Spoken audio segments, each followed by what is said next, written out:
Just a quick heads up, this is pre-recorded, but I will be live answering all your questions in the chat, so go ahead and ask away. But let's get right into the lesson. So today is, what's today? Today is April 8th, 2020, and the coronavirus is still spreading throughout the world. Unfortunately, you put on the news and you hear a lot of bad news, and it's a lot of things that are out of your control. But I want you to focus what's in your control. And what's in your control is your mind and how you spend your time.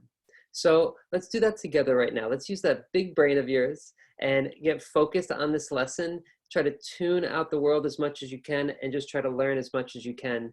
There are millions of things out of your control, but you are in control of how you spend your time right now.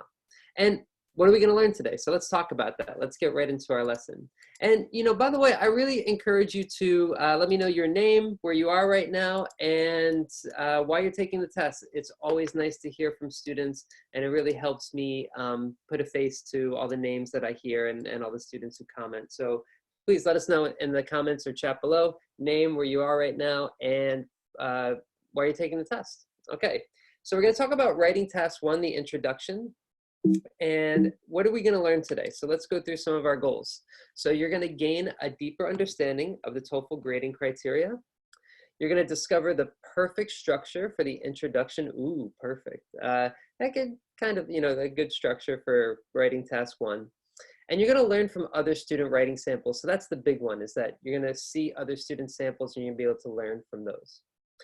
And today we are promoting our teacher, Katie. She is doing trial lessons for $9 right now, and that'll be for the next couple months during this situation. She's opening up her schedule for students to come and meet her for a 30-minute trial lesson where you get to know your strengths, weaknesses, and exactly what you need to do to improve and give you the focus that you need. So a lot of students feel a little lost. A trial lesson really helps you stay focused.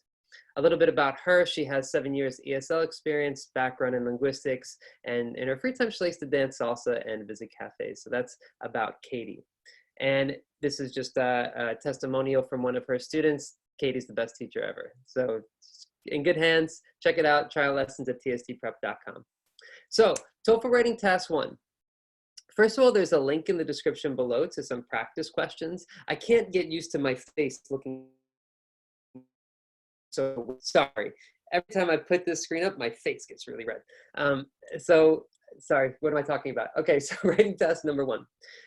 First of all, think about what you know about writing task number 1. And why don't you write it in the comment or chat below? What do you know about writing task number 1? Or what do you want to know about writing task number 1? What are you hoping to learn today? So I'm hoping to be able to get to know more about you and get to know more about what you need. So let me know in the description below, or in the comment, in the comment or chat below, what you're hoping to learn and what you know about writing task number 1. So this is the grading criteria according to ETS, the company that makes the TOEFL. So I'll read a little bit of this. This is if you score 5, the highest score in the integrated writing task number 1.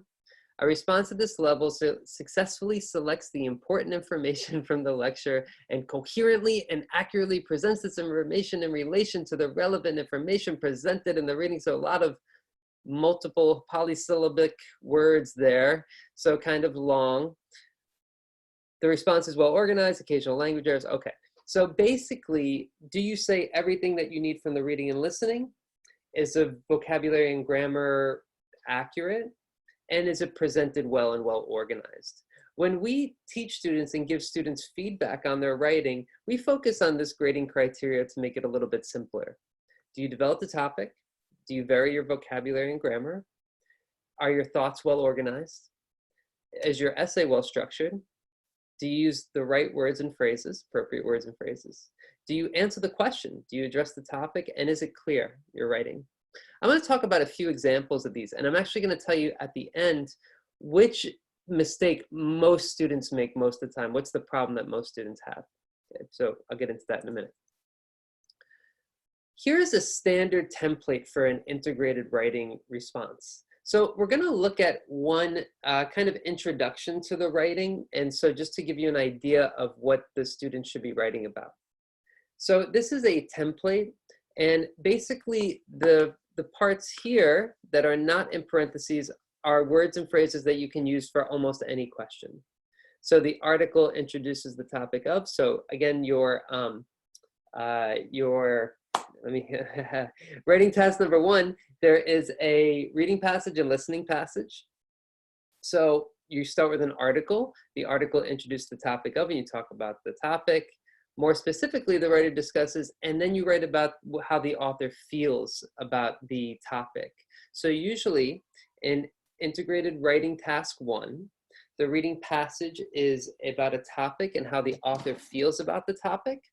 And then the listening passage is against or opposes or contradicts the reading passage. So hopefully you know a little bit about the TOEFL writing before this. But if you don't know anything about the TOEFL writing, you might want to check out one of our videos about the TOEFL writing, task number 1.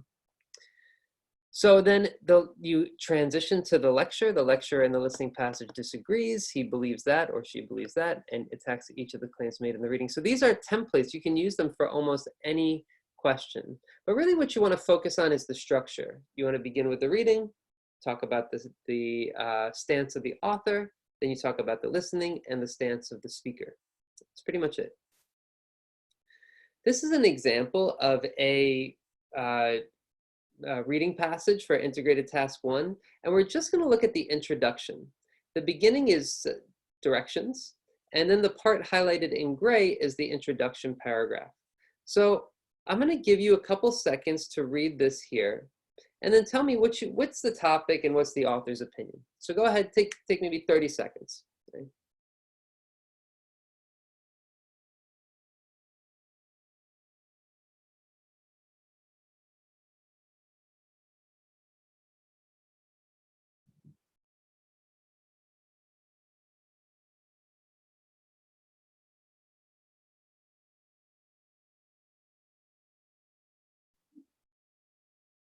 Now, of course, on the test, you'll have a lot longer to figure this out. But so basically, usually the kind of main idea of the reading is in the last sentence of this introduction here. So, so it's here to help reduce the number of accidental deaths. Engineers created turtle excluder devices that must now be installed in all shrimping trawls. This one simple invention has greatly reduced the number of sea turtles. So the reading is about TEDs, these turtle excluder devices, and how they have been beneficial. So the listening will probably be against this. That'll be about TEDs, turtle excluder devices, and how they're not so beneficial. And if you look here, so this is the rest of the passage that you can pause the video if you want and watch this on your own later. This is the listening. And then if you notice here, you can see that there's no doubt that our great idea, however, they're far from perfect and in need of drastic improvement. So the listening is against this idea pretty much, that they are a good thing, but they don't work as well as the reading passage states.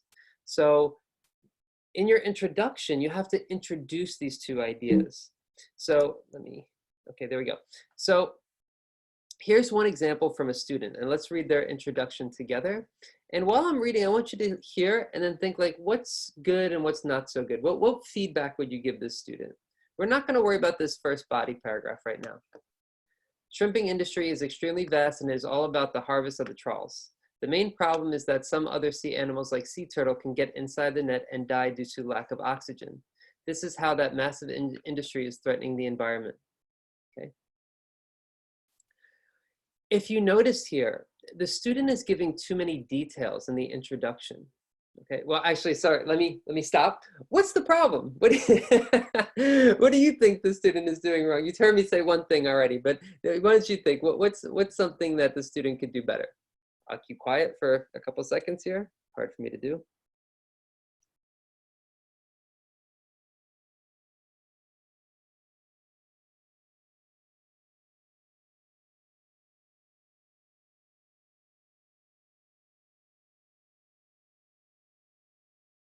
Wow, it's really hard for me to keep quiet. It's so weird. I'm usually a quiet person, but not on these videos. So, okay.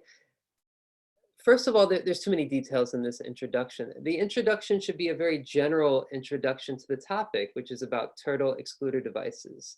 So the main problem is that some other sea animals like sea turtles can get caught inside the net and die. This is how that massive industry is threatening the environment. So we don't need to know all this background information. We don't need to know all this stuff about that animals are dying and so on. What we need to know is that the introduction, that the reading passage is about turtle excluder devices and how they are beneficial for helping reduce the death of sea animals. But the listening, on the other hand, feels that TEDs, turtle excluder devices, are not as beneficial. So here this person has trouble with structure. They don't really know how to structure a introduction very well for the TOEFL reading. And so this is, again, the template, and you could see that there's no general introduction here in this beginning. Here's another example. Why don't you read this, and then you tell me what are some issues. So go ahead. By the way, this is not about, I'm sorry, I should mention one thing. This is not about the shrimping, this are TEDs. This is about another topic.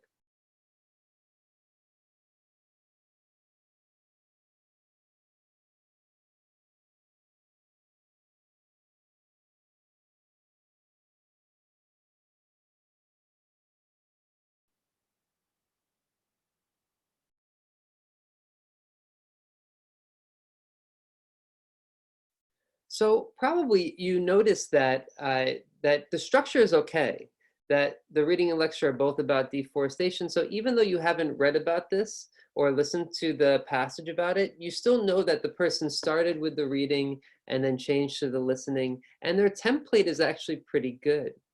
The problem is, first of all, with formatting. They put the period in the wrong place and comma in the wrong place. This should be over. This should be over. You shouldn't have a space in between the last letter and a period or comma. This may seem like something small and something that is not so important, but actually it's pretty important because it's very clear that the student doesn't have a lot of experience with writing on a computer in English, which is a problem. So you want to make sure that you have the right formatting, even though it's something small and it's not something you'll see in a textbook. This happens a lot with students. You want to make sure that your formatting is all right. You can see here there's a misspelling here, reading. You want to give yourself a minute or two to go back to check your spelling. This is actually okay.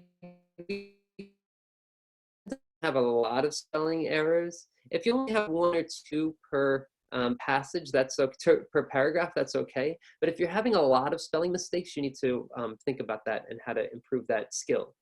The other thing is, what was I going to say about this? Oh, so when you're practicing at home, make sure that you're practicing with spell check off. That way you can know if you really know the spelling of words or not. You don't want to, you make sure that, because on test day, you will not have spell check. So you want to prepare for the same conditions as test day.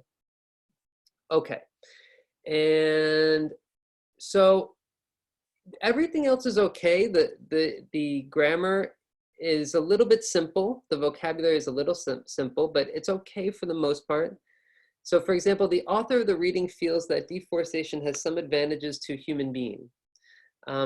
We would say to human beings, and we wouldn't say human beings here. We would say to people or something like that. So it's a little awkward. So this is where appropriate words and phrases would come in. Everything else is okay. So formatting, spelling, and some grammar and vocabulary is a little off. So structure is no problem for this student. Organization and structure is good. The problem here is grammar and vocabulary. And this is an example from our test. So this is from the actual test. The reading and the lecture are about the pros and cons of turtle excluded devices. The writer believes there are many benefits to the use of TED, and that it has decreased the number of sea turtles caught in trawls by shrimpers. The speaker in the listening passage disagrees. He claims that there are still many issues with TED and challenges each of the writer's points. Okay, so pretty simple and straightforward, good structure, appropriate words and phrases. Most of the time, I mentioned this before, that I was going to tell you what most students have trouble with. Most students, when you look at the grading criteria, most students don't have trouble with grammar and vocabulary. I'm sorry, most students don't have trouble with structure and organization. Most students do have trouble with grammar and vocabulary. So that is an issue. You want to try to get as much feedback as possible on your grammar and vocabulary. A teacher is really helpful, of course. It's probably the best way. But you can also use some tools like Grammarly or any like type of automatic grammar and spelling checker to really help you kind of get feedback on your writing. You really want to get feedback on your grammar and your vocabulary. Okay, so I hope you found that helpful looking at some student samples. Hopefully you've gained a deeper understanding of the grading criteria and you discovered the perfect structure for writing test one. And now you will analyze and learn from other students. You have analyzed and learned from other students. And again, I'm going to let you know about Katie doing TOEFL trial lessons for just $9 right now. These are confusing times right now, but you don't have to be confused about the test. You can get right back on track and get focused on what you need to do for the TOEFL. But really, I hope you found this helpful. We're really, you know, this situation affects everybody. Hopefully you learned something here. Hopefully it took your mind off all this craziness for a little bit. And thanks for watching, guys. I'll see you tomorrow. All right, take care.